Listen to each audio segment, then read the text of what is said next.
Welcome and welcome back. Thank you for joining us for episode 2 of Candid Conversations. Angel and I enjoyed the feedback that we received from our first Candid Conversation on balancing balanced literacy in a virtual environment. And today we hope that what we have planned to share with you be another successful topic and helpful as we navigate phase 2. Can you believe we're going into phase 2, Angel? I cannot believe it. But here we are. We're diving into phase 2. So Yes. and as we've heard, our new buzzword in education, well, in Richland too at least, dual modality. So some of our schools we know will be doing dual modality when we return in November. What dual modality is simultaneously teaching face-to-face and online students at the same time. This can be achieved using a laptop and a clear touch panel or smart board. So our goal today is to share some tips with you to help you navigate dual modality. These tips Angel and I came up with after actually doing a mock dual modality lesson, which I strongly encourage you, if you view this video prior to actually testing out dual modality, I strongly encourage you to maybe try this out with your teammates if you have not, because we definitely ran into a lot of issues which were helpful for us because we then were able to reflect on exactly how to troubleshoot and how to make it better for the next time. Right. And again, and we say this all the time, none of us have ever done this before. And so you really don't know sometimes what you're going to run into, or that was Jessica's and my experience planning and recording the video.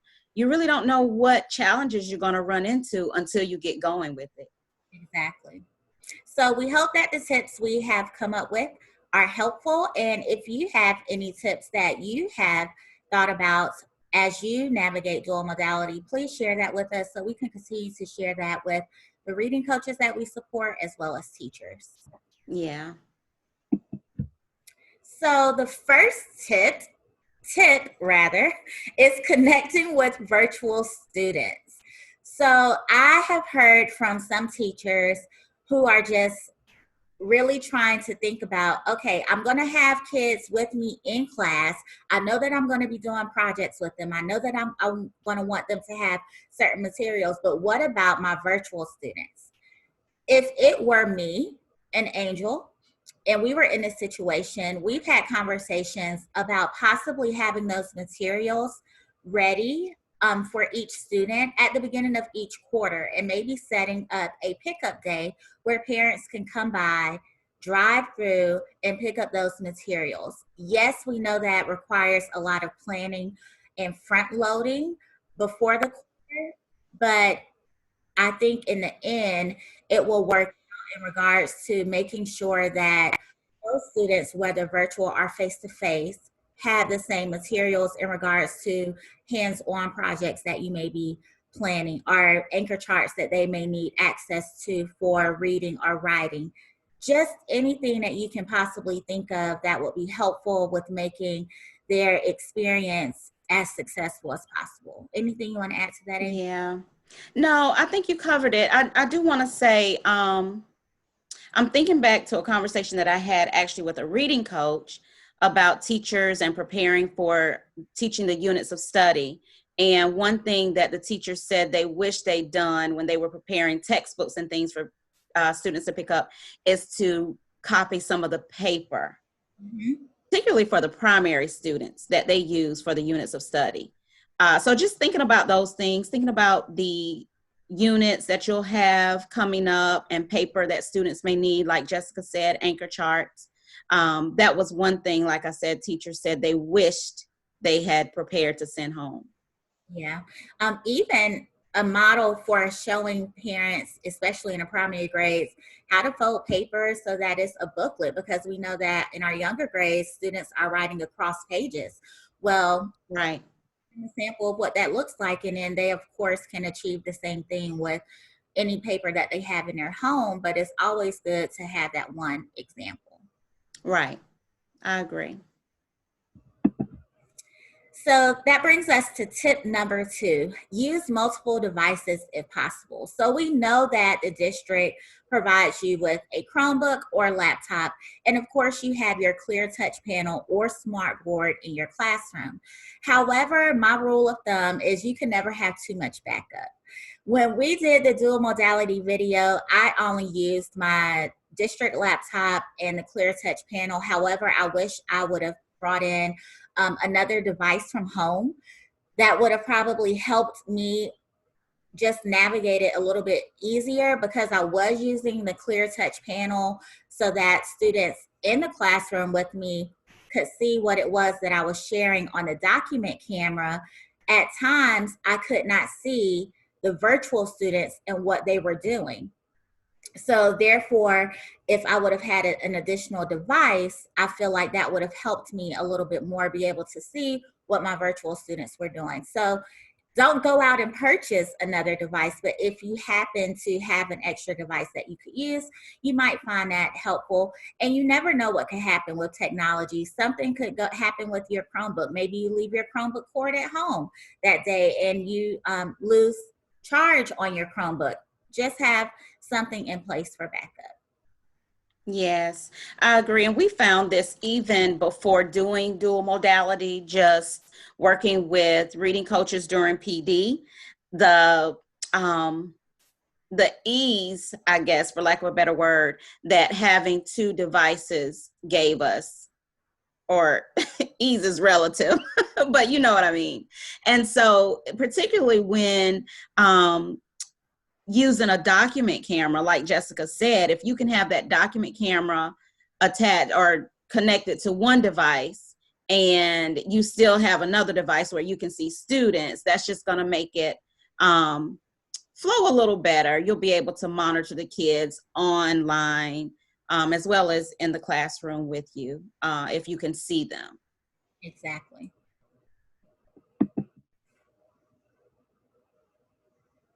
All right, so speaking with a mask, our new normal, right, Jessica? So when you are, say that again, I'm sorry. Build my mask stamina. Yeah, build your mask stamina. I like that. Yes, we have to build our mask stamina. I'll tell you, actually, I was in a classroom, a virtual classroom last week. And the teacher at one point in the lesson told the students, okay, we're going to put our mask on here because we need to practice wearing our mask, because when we come back to school next month, we're going to have them on. And I thought that was great practice to go ahead and start doing that with the kids. So yes, we all have to build our mask stamina. So when you are speaking with a mask, when you're teaching, some of us are naturally soft-spoken anyway. And so you're going to have to keep that in mind. If I'm already naturally soft-spoken, I need to go ahead and start practicing speaking a little louder so that students are able to hear. Because remember, they won't be able to see your lips either. And sometimes when I'm listening to you, if I'm able to see your mouth and what you're saying, that kind of helps me to process and understand, okay, I got it.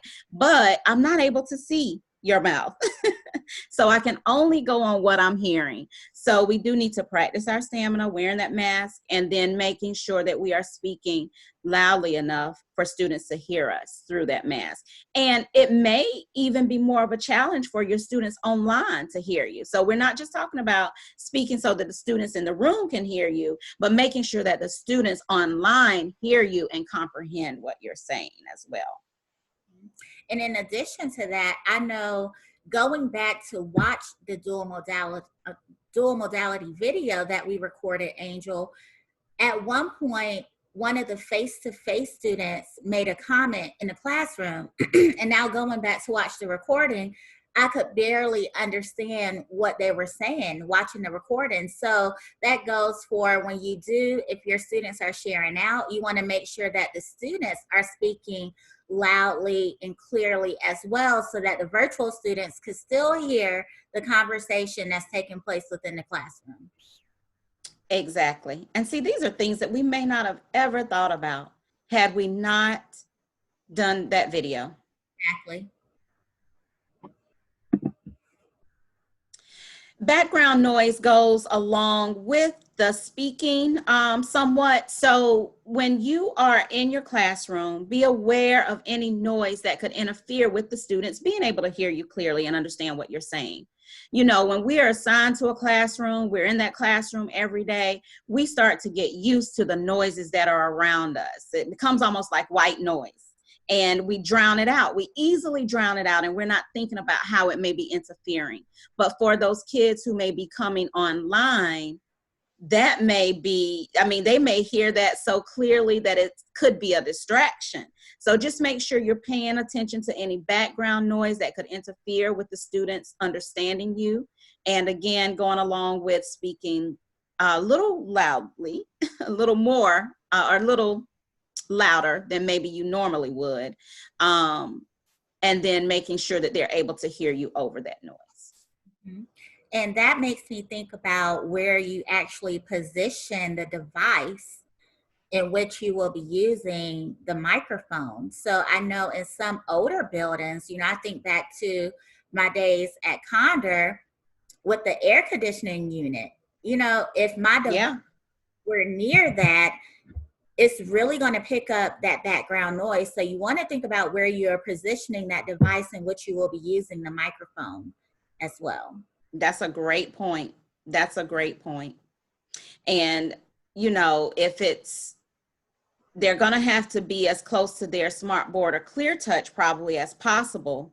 But you're right. What side of the board is going to have the least amount of noise distraction? That's a really good point. All right, so tip number 5, pinning windows. And this is something that some adults are just learning how to do as well. So this is one thing, if you haven't already showed your students how to pin a window, you might want to consider showing them this, especially if you plan on using a device such as a document camera. We ran into the issue with using the document camera and the students not being able to see. They could see me, but they couldn't see the window in which the document camera was mirroring what it was that I wanted to show. So they had to actually pin that window so that they could see what it was that I was showing. So if you plan on using that, and maybe even some other devices, you may find it helpful to show your students how to do that. Yeah, and I want to add one thing, Jessica, and it's going to go back to what we were saying about having multiple devices. And let me reiterate, you do not have to have more than one device, okay? The device that's provided for you by your school will be sufficient for you to do dual modality. Okay, what we are saying is if you have a personal device that you don't mind using in addition, it may help with some efficiency. That's all we're saying. And so saying that, if you are using more than one device, what you could do is pin the window on your screen and then share your screen. That's just another option. So for the upper kids, they're going to be able to handle pinning the windows. You'll be able to teach them that.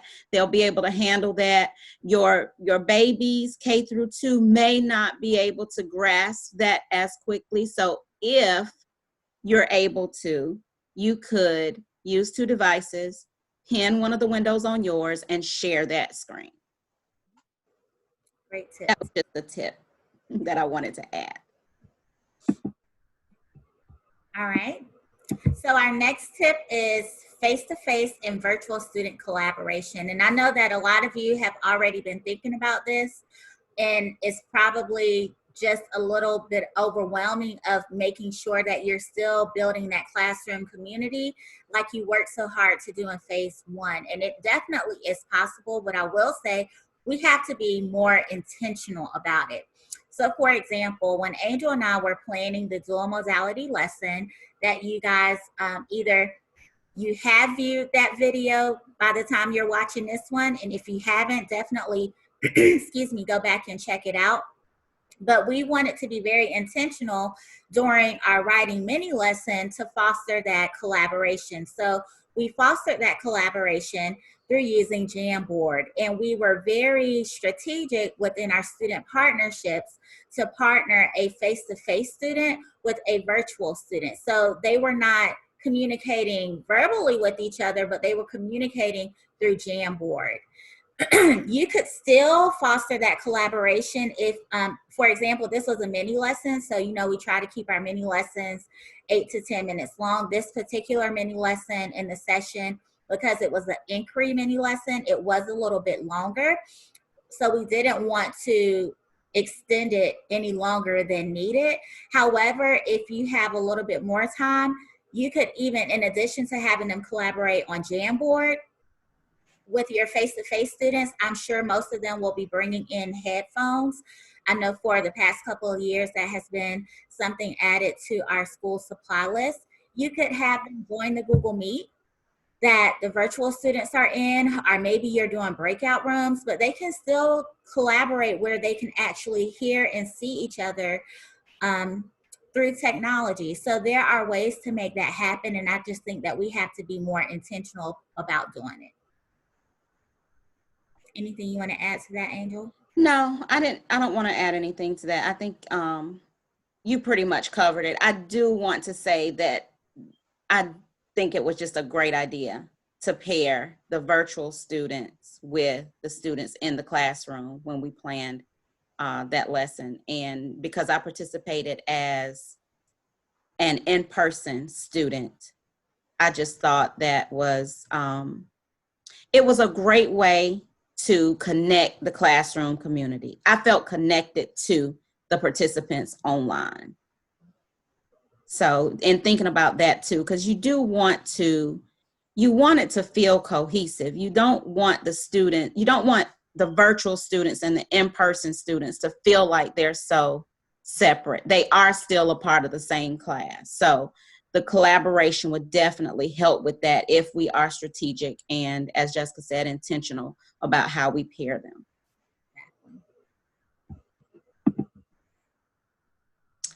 All right, tip number 7, Jamboard and Flipgrid. And we understand these are only 2 tools, and you probably are familiar with a ton of other tools that you've already been using for your virtual learning. But these are 2 tools that we find very useful for collaboration, and particularly for literacy instruction. And so with Jamboard, I do want to share, and you'll see this, or at least you'll hear us talk through it if you have watched the video, or once you watch the video where Jessica modeled dual modality that she and I planned. But Jamboard was used, and what we did was actually took a student writing sample from the units of study that was used with the session that she taught, and we made an image of it, and then we uploaded it into Jamboard. So it was more like the background of Jamboard. And then we were able, as students, to put the sticky notes on it and engage in the activity that was a part of the lesson. So if you're using Jamboard, you probably know a ton of ways that you can use Jamboard for reading and writing. But we wanted to share that. If you are not as familiar with Jamboard, one thing that I did want to say about it is that because you'll give students editing rights so they can manipulate it and write on it and everything, their editing rights will allow them to edit even things that you put on there. So like I mentioned, Jessica and I putting the image of the writing on there, we could have moved that writing. We could have slid it all around. We could have deleted it off of there.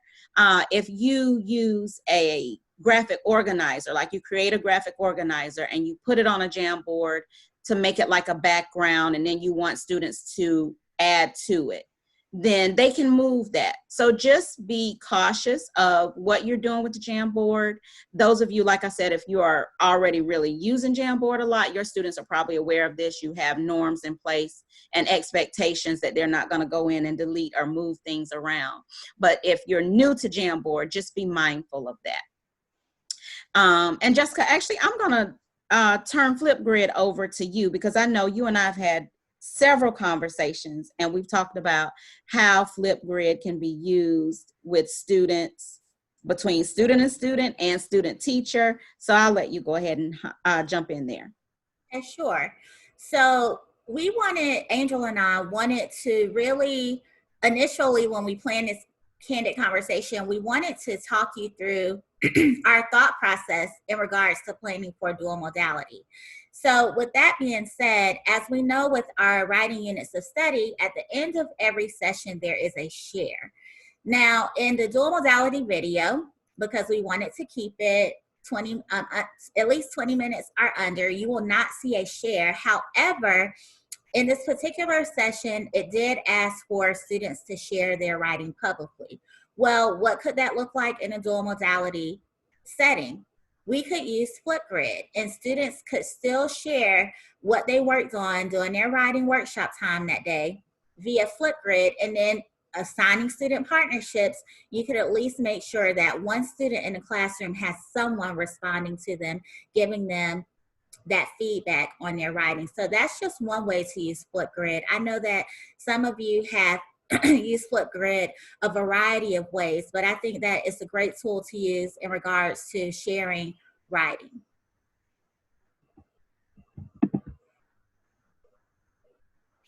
All right. Strategies and resources. Jessica and I have mentioned one resource to you over and over, and it's the video that we recorded last week where dual modality was modeled. Jessica and I recorded video. However, Ed also did a video. Actually, he did a video for first grade science and fourth grade science. So those resources will be made available to you if they haven't already. You may have already seen them. And then there's a document that the elementary team has developed that includes some strategies for planning and executing dual modality. So if you have not seen that document, that will be forthcoming to you as well. And so all of those things should hopefully help you with your planning and implementation of dual modality. And as always, Jessica and I are here. You know, if you have any questions, your reading coaches can certainly come to us as well. But we just wanted to let you know that those things were available to you. And, you know, Angel, I think one thing that we have to be okay with is knowing that we are going to make some mistakes. And that is perfectly fine. We're going Yes. But we have to keep trying it. None of us have mastered this. I mean, we're still trying to navigate teaching virtually in itself. So please know, don't be hard on yourself. If on day one you make some mistakes, try again on day two. And explain that to your students. Explain that we're going to try to make this work the best way we can together. So it may not be perfect at first, but I assure you, with the more practice that you have, you will find out what works best for you. What works best for others on your team may not be the best that works for you. And that's the beauty of it, taking it and making it your own. So as Angel already shared, feel free to reach out to us. We are more than willing to help you think through dual modality, help you think about strategies where they'll make sure that both face-to-face and virtual students are engaged in learning as we navigate these uncharted territories. That's right. That's right. So we want to thank you all for tuning in to another Candid Conversation. Please don't forget, if you have a topic that you want to hear more about, let Angel and myself know so that we can plan that for our next Candid Conversation. Also, if you want to be featured on our Candid Conversation, let us know as well. We would love to start inviting in some guests so that you can hear from other teacher experts as well. We don't have it all figured out, but we definitely know how to bring you those resources for those that have figured it out. So we appreciate you for tuning in with us, helping us think through things that we have prepared to present to you, and we look forward to seeing you in December. And I can't believe I'm saying that. Oh my goodness. The Well, next Candid Conversations will be for December. oh my gosh, this year has flown by. I can't Oh believe it. my gosh. But you're right. And November always seems like such a short month. Hmm. Yeah, so it'll You be here. know, and I know we're wrapping up, but since this is Candid Conversation, let me ask you a question. You know how we're in school buildings and when we're not virtual, October just seems like such a stretch. You remember what October felt like when It took forever to get to we're that. not, did October not feel like that this year? I was thinking last week, like, we are still working from home for the most part, but this still feels really very much like in October. Yes, Wow. But yeah, November always seems like a short month. So I guess we'll be planning for our next Candid Conversations very soon, Jessica. yes, we will. And we hope that you guys will definitely continue to share your feedback. And actually, you can share your feedback by leaving us a comment in the comment section on YouTube. So I look Yes. for those. Yes. Give a We'd shout love to see those. Yep. out to Clarissa Bennett, the AP at Round Top. She left a comment last time, so we appreciate that, Clarissa. Yes. Yes. All right, guys. Jessica. Well, I guess I will talk to you later. I'll be seeing you later. Okay. All right. Bye. Bye, y'all.